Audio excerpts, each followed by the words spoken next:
क्रांती news, आवाज सर्वसामान्यांचा। खर्डी ग्रामपंचायती विरोधात आमरण उपोषणाला आजपासून सुरुवात। नागरिकांच्या आरोग्याचा प्रश्न ऐरणीवर।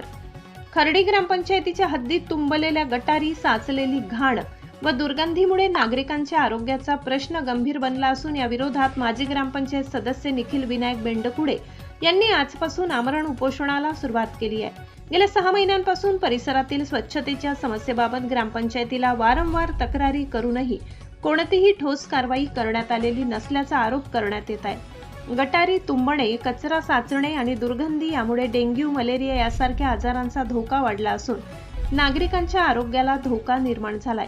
या पार्श्वभूमीवर प्रशासनाचे लक्ष वेधण्यासाठी आज सोमवार दिनांक 23 मार्च पासून ग्रामपंचायत कार्यालय खर्डी येथे आमरण उपोषण सुरू करण्यात आले।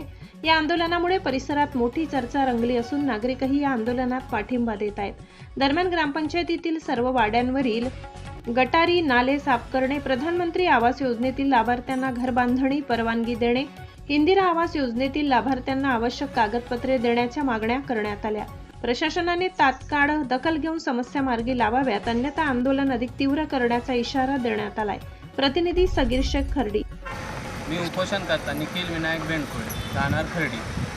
आज मी 3 प्रमुख मागण्यांसाठी खर्डी ग्रामपंचायत कार्यालयाबाहेर उपोषणास बसलो आहे। माझी पहिली मागणी ग्रामपंचायत खर्डी अंतर्गत असलेले सर्व 5 वार्डमधील गटारी व नाले साफ करून मिळावे। तसेच दुसरी मागणी प्रधानमंत्री आवास योजनेतील लाभार्थ्यांना आहे त्या जागेवर घरे बांधण्याची परवानगी मिळावी। तसेच तिसरी मागणी आहे इंदिरा आवास योजनेतील व प्रधानमंत्री आवास योजनेमधील घरकुल धारकांना सनद मिळण्यासाठी ग्रामपंचायतकडून पाठपुरावा करून लाभार्थ्यांना सनद मिळावी। आज मी ह्या ठिकाणी खर्डी ग्रामपंचायत कार्यालयाबाहेर उपोषणास बसलो आहे। त्यातीलच काही लाभार्थी, प्रधानमंत्री आवास योजनेतील लाभार्थी माझ्या उपोषणास पाठिंबा देण्यासाठी या ठिकाणी जमलेले आहेत। तरी मी महाराष्ट्र क्रांतीच्या माध्यमातून शगीर भाई यांना सांगतोय की त्यांचीसुद्धा तुम्ही मुलाखत घेऊन आमच्या ज्या मागण्या आहेत त्या शासनापर्यंत पोचायला पाहिजेत। पंचायत अंतर्गत असलेल्या 5 वार्डातील नाल्यांची साफसफाई करून मिळावी त्वरित। तुमची काय मागणी आहे? आम्ही राहतो वांगणखड्यात। आमची घरकुलांचे विषय हप्ते गेल्या वर्षी पडलेत, पण आजपर्यंत ग्रामपंचायतवाले दिलेत नाही। ते सांगतात काय तुमची जागा नावी करून नंतर देऊ, पण ते कधी नावी होतील, कधी आम्हाला देतील। तुम्हाला कधी हप्ता आलेला आहे?